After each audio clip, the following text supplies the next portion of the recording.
This is a KYU Media production. Hey, I'm Matt Purcell, the founder of KYU Media, and I'm going to, in this episode, give you a little masterclass on personal branding and answer the frequently asked questions that get thrown at me a lot. I've been nicknamed the personal branding Sensei in Australia. I work with some of Australia's top personal brands and leading companies. And I mean, my brand brother, Dane Walker, calls me the Bruce Lee of personal branding, or the branding. And I call him the Chuck Norris of personal branding. Look him up because he's white and he can kick really high, but I can still beat him because I just go really low. For all those short people out there, you'll feel me for that. This episode is going to be really practical. There's tools, there's tactics, and there's a little surprise at the end of it, so stick around to hear it.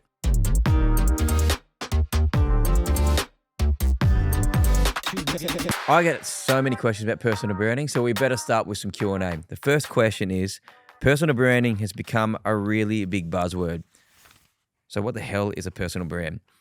Personal branding is really simple. It's your professional image. As a person, as a staff member, as a founder, to your marketplace. It's your professional image, your reputation, of visibility and credibility into the marketplace. Name 7 real estate agents. You might get to 3 of them. Name 7 toothbrush brands. You probably get to 3. Name 7 accounting firms. You probably can't get past 1 or 2. And how many of them exist in Australia? So many. I mean, bloody real estate agents, they're like the plague, they're everywhere. If you can only recall 3 of them out of like 100,000 in Australia, what's the loss there if you're not one of those top 3 or top 5, or you're not even memorable? If you're not even memorable, if you don't even come to mind when someone mentions your industry, then do you exist? Personal branding helps solve that problem. Second question, do you think that personal branding is more important than traditional branding? Tim Cook has more followers than Apple. Bill Gates has more followers than Microsoft. Elon Musk has way more followers than Tesla. Richard Branson has way more followers than Virgin, and so many brands are the same. Founders and personal brands typically grow faster online than the traditional brands.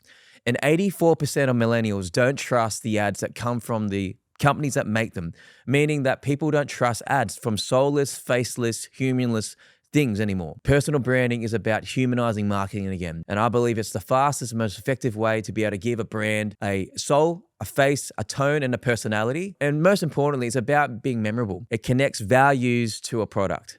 Or we're just selling t-shirts, just fabric, or we're just selling services that everyone else offers. How have times changed from traditional branding to personal branding? Why has this become a big trend? Well, I really believe that people's standards have raised. Really have raised. Like, people talk about attention span all the time. I don't think attention span has lowered so much. I think people's standards have raised with the amount of content and the things that we try and sell people with. Very practically, historically, we've only had traditional medium. So radio, television, and print. When social media came out in the last decade or so, it was quite immature. We weren't really knowing how we can market with it or how people are going to respond behaviorally. But what it did was it gave access to everyone to have a personal brand, to be able to compete with celebrities. So celebrities own their own space of, like, they're the only types of influential people in the world that can endorse something or attract something to them. And when social media came along, say with platforms like Instagram and all the things we use, that enables everyone to be able to get to a similar level and become micro-celebrities. So we've got so many more celebrities now, or key persons of influence, I call them KPIs, that represent industries, like accounting. Like, there was no celebrity accountants before, but there's definitely industry celebrities for most categories now. And that's why personal branding is so important now. It's because traditionally we've always needed to use humans to be able to give a personality to a product, because a product or a service is abstract. Some services are absolutely invisible, and you need to be able to demonstrate how it works, who's it for, what value does it bring, and we've always borrowed human beings to be able to show that. It's like we need mannequins to be able to show our t-shirts. Sometimes you got to ask the question, am I the mannequin and the t-shirt's wearing me and it's giving me value? Or I'm wearing the t-shirt because I'm giving it value. And that's the big difference between personal branding and traditional branding. What are some good examples of personal brands? I'll tell you, the most successful personal brand of the 20th century, arguably, is a spy. And he has a license to kill. He kills people for a living. His name's James Bond. James Bond started as a book, who became a movie in the 1960s, and has made dozens of movies right through to the 2020s. He's one of the most successful personal brands. Why? Because he's remained both credible and relevant through every single decade for the last 5 or 6 decades. James Bond may not be a real person, but he might as well be, because brands like Omega are putting watches on James Bond. How many gadgets, how many tech companies have really benefited from James Bond using all the cool gadgets and things like that? There's so many things that are in James Bond films that are worth millions of dollars to businesses. And the funny thing is, he's not real. He's a character. But actors keep him relevant. Movies keep him relevant. In the 1960s, since 1960, James Bond has had at least an average 3 to 4 movies every 10 years from the same actor. Then they reskin James Bond for the next era with a new culture, with a new look, with new technology. And in the 80s and the 90s, so he always stays relevant, but he's reskinned. That is one of the most brilliant examples of personal branding, because, even with Tony Stark, Audi paid millions of dollars. I think it was like $300 million to be able to have Audi as the car choice for Tony Stark to drive in the Marvel franchise, which earned them, I think it was $3 billion of revenue exposure. Branding is a long-term game. Some people would say, $300 million, a lot of money. Where's the return on that? Iron Man movies were like 10 years ago, some of them. They were getting quite old, but they're forever going to be timeless with a Tony Stark driving an Audi.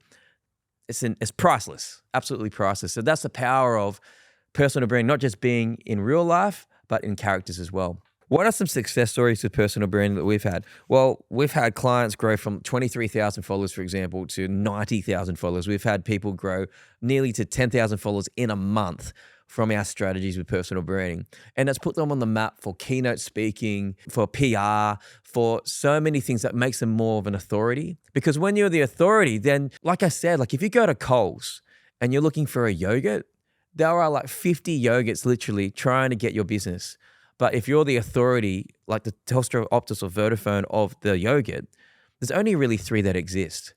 And this is about visibility. This is about being on the map. This is about being heard, to be seen, to be chosen, or to be seen, to be heard, to be chosen.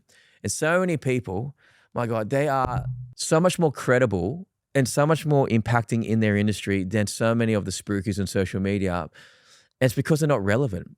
It's not because they're not good at their job. There's so many experts out there that are really good, but they're not relevant, they're not known. And therefore, they miss out on that promotion. Therefore, they miss out on that scalability. They miss out on their potential because they haven't embraced the power of remaining relevant. Matt, can anyone have a personal brand? The answer is yes, you can have a personal brand. And in the next section, I'm going to talk about what level of personal branding you can actually use it for, because there's different levels of personal branding. And some people ask us, and this is the last question, are you taking on more personal branding clients? We don't take on everybody. We are a boutique agency. We have to get absolutely obsessed and believe in our talent and believe in the human. So if you believe that you are doing the work, we love to help people who are helping themselves. I encourage you to apply, and we'd love to talk to you. So this is a masterclass on personal branding. I'm going to start with the 5 levels of personal branding. There are levels to it. Some people ask me, can I have a personal brand? The answer is yes, but it depends on what level you're aiming for and the level you're at the moment. So there's 5 levels. The first level is just an in-house expert. So if you're an in-house expert, you might be credible, you might have had to go to uni, you might have years of experience, but to the outside world, you're unknown. You're only known inside the 4 walls of your organization. That's an in-house expert. The second one is a local hero. So in your little town, or like it might be the city of Newcastle or Lake Macquarie, even a suburb, you might have a little personal brand there, referrals. People going, oh yeah, I use my local, the local guy. That's the local hero. The third level is regional leader. So think about the city of Newcastle. Think about the city of Sydney. Think about the city of Melbourne. You're the leading voice of that city for your industry. And the benefit of that is people are going to therefore want to work with you specifically. And they're coming, like maybe you're going to get, your reputation is attracting your own referrals, and you're benefiting the business you're part of, either as a staff member, or if you're a leader of it, it's great. Like Richard Branson and Virgin, the attraction that you get is giving the work to your company. It's fantastic. The fourth level is micro celebrity. So these are people that are rock stars in a niched industry. So property, accounting, chefs, fitness. But these individuals can walk down the street and go to Westfield, for example, and not many people will stop them. They're not like The Rock or Taylor Swift, which leads us to our last level, which is household name. And that's very easy. Just name like David Beckham, Gordon Ramsay, whole bunch of like celebrities and actors and musicians. They can't go anywhere without being swarmed. They're known internationally. So they're the 5 levels of personal branding. And you got to ask yourself, what level am I at now? Right? And what level do I aspire to get to? And if I got to that level, what benefit would that bring me in my business and my career? What do I need to do to get from in-house expert to a micro celebrity? What skills do I lack? What awards do I need to aim to get? What case studies do I need to be able to create so that it gets me up the ladder? Because it's earned. It's earned. All that stuff is earned, right? It's 2 types of things when it comes to personal branding with these levels. One is relevance and credibility. You can be relevant, but not credible. You can go on a reality TV show and be relevant for 6 weeks or 8 weeks, but not respected because they haven't built anything, right? And you could have built something like a really successful business that's well known across Australia, but not be relevant. No one knows who you are. And one is respected, but not wanted. One is wanted, but not respected. And I think you've got to marry the 2 together. If you can fill these 2 buckets up, relevance is a maintenance thing. It's talking about the times now. It's keeping up with the trends. It's keeping up with what people are going through right now. To build credibility up, you need to do things like awards, and you need to build tangible things to say that this is beneficial to the world. For example, one of my favorite humans in the world and dear friend and a client of ours, Lane Beachley, she's a 7 times world champion. So she's credible. She was in an industry where it was male dominated. The women were vastly underpaid compared to the men. If you read her biography, the men would win $1 million prize money and the women would get 80 grand. Like, it was just crazy times back then. But she was one of the main voices for women surfing and one of the main influences to be able to get surfing to become the first equal paid sport in history. And Lane Beachley led that. So she's known as a world champion, and she wanted to be known and rebrand herself as more as a wellness champion. Someone like, because she's a retired athlete, but she wants to keep helping people. And she, as an athlete, she's fit, respects her health. She wants to help people with their mental health as well because she went through so much as a competitive athlete. She needed to use her credibility and find a way to be able to get relevant in that topic. And that's what we've worked really hard to do. And that's an example of someone can be credible, and these credible people need relevance. And relevant people, they desperately need to get credible. A great example of this, again, is the uninspired unemployed. They blew up as, funny tradies doing skits and blowing up on TikTok. But how long, honestly, can you sustain that and make that a job? Like, could they leave their day job? Can they do that for 30 years? Just as TikTokers? Like, technology will change. They rode the wave of relevance with TikTok and all this stuff, but they desperately needed as a strategy to find credibility. Hence why they partnered with a beer company. And that beer company, because of their relevance in the marketing, has blown up. It's a really great example of how someone has used their relevance to connect to something credible to make a real offering and a real successful business from it.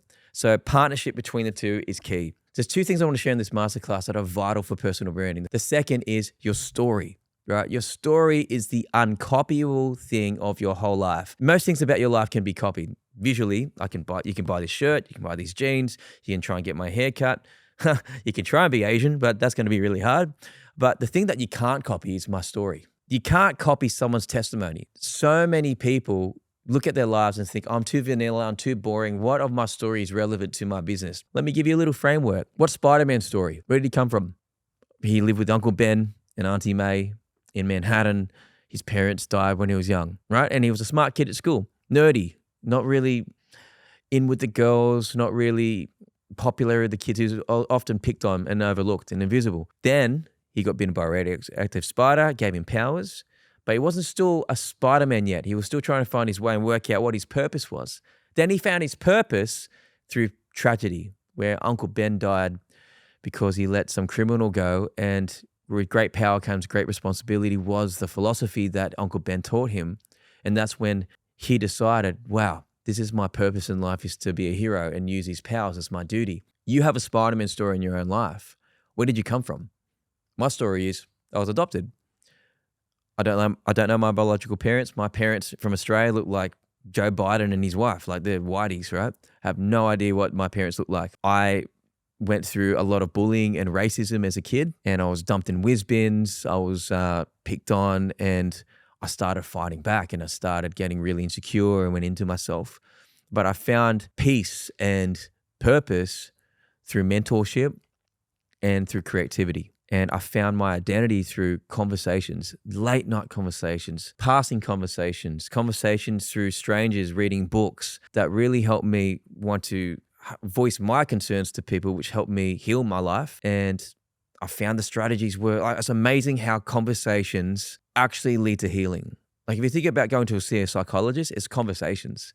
If you think about writing things down on paper, it's a conversation. That is my origin story, because my story helps people to connect with me on a human level on all the ups and downs of life. So I've been through pain, I've been on a journey, and I found my place. And the same with you. I was talking to somebody the other day. He's like, how is my story going to help my landscaping business? And I asked him to go through the same process. Where'd you come from? I come from this shoebox house in Melbourne. Okay, what was your life like? Oh, it was pretty boring, middle class. I was bored a lot, but I was picked on at school because I wasn't smart, I wasn't sporty, I wasn't anything that was culturally cool. So I actually started going outside and found peace and therapy in being in the outdoors. You know, I love plants, I love the beach. And I'm like, there you go. Makes total sense why you're a landscaper. He's like, oh, I didn't see the usefulness of that. I'm like, yeah, well, it gives a reason why you're not just, it tells people then that you care. It tells people then that this is much more than just a rising tide or a clever idea that you came up with in the shower, this business. So you're going to put heart and soul into it because you found therapy in it. And this is landscaping will give you therapy and your family therapy from being outside and enjoying that. See how powerful stories is? And when you give people a story, then you're giving them something to refer people to you with. Oh, you're no longer the landscaping guy. You're the guy who uses, this is a guy who went through stuff and he found peace through therapy. He found therapy through landscaping. Oh, Matt's that guy who's adopted and he helps young people and he helps celebrities and founders and all these people find their identity. So that's a great example of how you brand yourself. Your story is the gift and the vehicle that you give other people to use to refer people to you and to make you memorable. Without your story, there's no glory. No story, no glory. We're just scratching the surface with personal branding. Like we talked about the 5 levels of personal branding. We talked about the importance of your story and how you can connect that to your marketplace and the power of not being uncopyable, the power of being unique. Your story is so vital. And the third point I want to talk about is publishing. Publishing means that you are putting some of your IP, your story, your case studies out into the world. So one of the easiest ways to do that is through social media. And before social media, it was blogs on the internet. Before blogs, it was columns and papers or letters or whatever. There's always been forms of publishing so that people can find you. And the thing about publishing is this, you have to pick your niche. It's really, I get lots of debates about this because people feel trapped when you say, oh, I hate being just one thing because we're so used to having every option available to us. I want to be this, I want to be that, I want to be that. Let me tell you a little story. The biggest mistake I made with my personal brand was trying to do 7 things at once. So Matt Purcell was a general store. I was a celebrant one time. I was a musician. I was a music school owner. I was a speaker. Now I was a keynote speaker. I was so many things, and I was publishing these things around MySpace, Facebook, Instagram at the time. And if you scroll down right to the beginning of time of my Instagram, you might find some really random, you'll see the evolution of Matt Purcell. It was so confusing to people. Some people would be like, oh yeah, Matt, you're the celebrant. And then some people will be at the same event going, no, he's the muso. No, he's that. And then the hard thing was, as a creative particularly, was to say no to them, because I had this fear of missing out in a really sick, twisted way. I was like, oh, if I say no to all these things, I'm leaving money on the table, because all of them actually earned money. And I discovered my niche by doing this exercise. I looked at over all the 7 things I was doing, which were earning a bit of cash. I said, what's the 1 or 2 patterns What are the one or two strengths that I have across all of them? Why are they doing fairly well? And the thing that came down to it was I knew how to sell and I knew how to market. I'm like, whoa. When I'm 50 or 60 or 70 as Mr. Miyagi and grey and old, I don't really want to be doing these 4 things. I'd rather be building a business around these 2 things. And those 2 things were helping people and being creative. And if I could do both together, that's even better. So I narrowed it down from 5 to 2. And I think a great way to frame this is to be able to think of a tree and branches. The trunk is like your main niche. You've got to build something up that's credible. Every personal brand that's successful has their big break. They're known to have done something in the industry that's great. Like I said, Lane Beachley, 7-time world champion. That's the tree. Once you have something that you've built and you stayed on it, like the old acronym of FOCUS, follow one course until successful. Again, focus on one course until successful. That's the tree trunk. So if you're a videographer, really build a big case study on videography and find as best clients as you can and build a wrap up around that. Then you can start talking about other things off the branches, like directing and technology and stories and all these other things that are part of it. But if you don't have the tree trunk, then you're just a general store like I was. So it's really important to find your niche. What is the 1 or 2 things that are your tree trunk, that are your core offering? And then personal branding, obviously, there's a word called personal in it. So you've got to be able to speak to experiences of that core offering. So for example, there's a scripture in the Bible that talks about you shall not bear false witness to your neighbor. And bear false witness is an interesting thing because when you're on the stand at court, you just have to give an account of what you've seen, what you heard when you were at that event. And all I'm asking people to do with personal branding is, and this is what makes you authentic, is just speak to the goddamn experiences you've had in your own life. Don't fabricate it. Don't make anything up. Be a good historian of your own life. What your first camera was, if you're a videographer, for the example. How you got into it. The biggest mistakes you learned. The best case studies that you've had and break it down.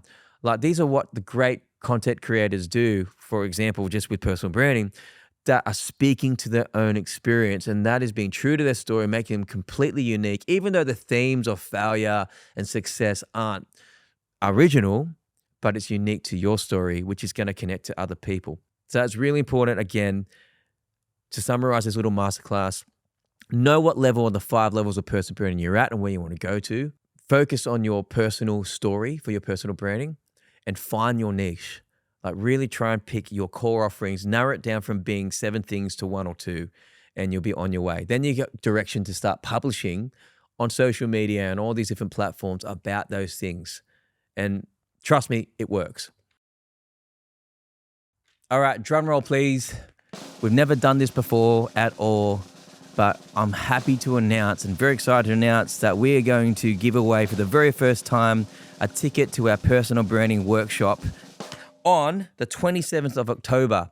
This is limited seats. Like we keep this to around 10 to 12 people max because we go deep on these days. First thing you need to do is go follow KYU Media on Instagram. Second thing you need to do is rate our podcast on Apple Podcasts or Spotify Podcasts. And thirdly, you need to comment on this post why you want to come to this. Now, I don't want to give this ticket away to a random winner. I want to give it away to someone who really wants it, who truly wants to help themselves. Like I love helping people who are helping themselves and are clear on what they want. So I want to give this. This is over $1,000 of value for this day, and we limit it to 10 to 12 people. So once again, enter the competition by following KYU Media, rating our podcast on all the podcast channels, and to comment why you want to come. So if you want more personal branding tips and help, we always give a lot away on Matt Purcell Official Instagram, and we have workshops every year. And once again, if you are in a position to want to build your personal brand, take it from, in-house expert all the way to micro celebrity to household name, we do that. You can apply on our website or just reach out with your interest.